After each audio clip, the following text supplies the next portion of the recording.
Shifting our focus to the national state capital, where the politics continues to brew over the ED summons that have been handed over to the Delhi Chief Minister Arvind Kejriwal. Now, Delhi police has served notice to Delhi Chief Minister Arvind Kejriwal over his MLA poaching claims and has sought his reply within the next 3 days. Now, commotion unfolded outside Delhi Chief Minister Arvind Kejriwal's official residence on Saturday after a team of crime branch arrived once again to serve him a notice to join the probe. Now, Kejriwal, however, responded to the notice and said that the crime branch was actually acting at the behest of its political masters. Now, an argument broke out between the Delhi police and the Aam Aadmi Party leader Jasmine Shah. Shah was seen trying to seek an explanation from a crime branch official on the legal provision under which he was insisting on handing over the notice to Arvind Kejriwal personally.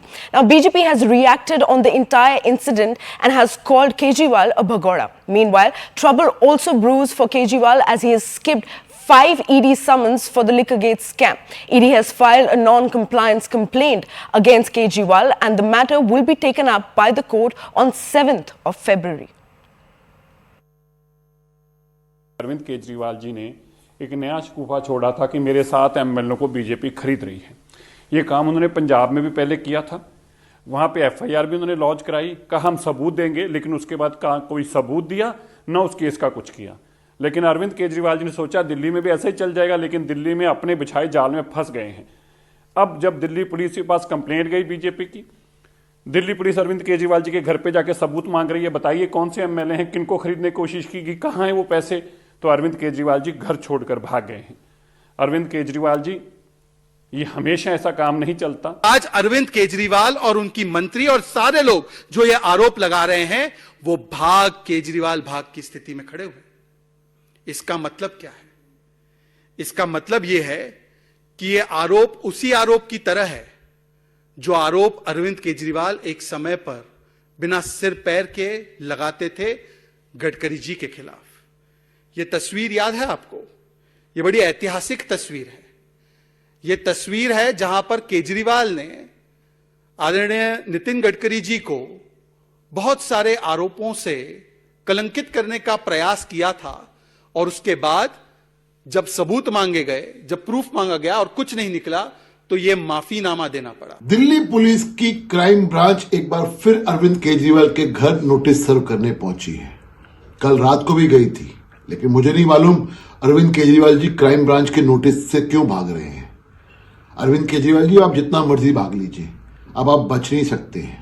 आपकी जो पुरानी tactics रही है, आरोप लगाओ और भाग जाओ, आरोप लगाएंगे लेकिन सबूत नहीं दिखाएंगे, ये अब नहीं चलने वाला। या तो सबूत दिखाइए, वरना देश से माफी मांगिए कि आपने झूठ बोला है।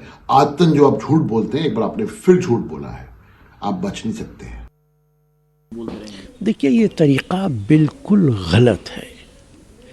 क्या भारतीय जनता पार्टी के नेता जो इल्जामात लगाते हैं कांग्रेस के ऊपर, गांधी परिवार के ऊपर, क्या उनके सबूत हैं उनके पास? सुबह से शाम तक बीजेपी के नेता देश के सारे विपक्ष के खिलाफ, नेताओं के खिलाफ बयानात देते हैं।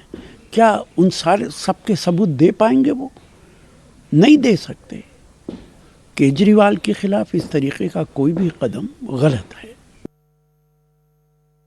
बहुत दुर्भाग्यपूर्ण बात है कि एक बार फिर आदरणीय मुख्यमंत्री श्री अरविंद केजरीवाल और उनके लोगों ने जांच में अवरोध डालने का प्रयास करा है। केजरीवाल जी और उनकी पार्टी की पुरानी आदत है असत्य का सहारा लेने की।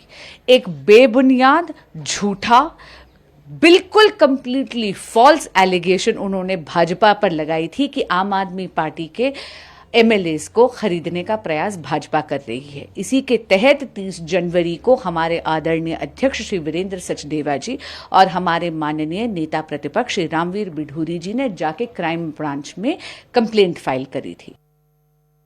याचिका इकट्ठा होकर डालनी चाहिए सुप्रीम कोर्ट में कि ये दुरुपयोग हो रहा है, क्योंकि इनकी मंत्रियों के खिलाफ कभी ईडी गई? कईयों के खिलाफ केस हैं, हम जानते हैं। आप इलेक्शन कमीशन में जाकर जानकारी ले लीजिए कि जो कौन सी एफआईआर किस किस के खिलाफ है, वो देना पड़ता है ना उनको। तो सब जानते हैं, लेकिन उनके खिलाफ क्यों नहीं जाते? ये तो ईडी को कहो कि साहब जरा इलेक्शन कमीशन में जाकर जांच कर लो और जो भी यहाँ बैठे हुए हैं उनकी ईडी की कार्रवाई शुरू करो। क्यों नहीं करते? ये तो सुप्रीम कोर्ट को भी कहना चाहिए कि आप सभी को जो भी जिसके खिलाफ भी है तो चलिए सबकी कार्रवाई होनी चाहिए फिर।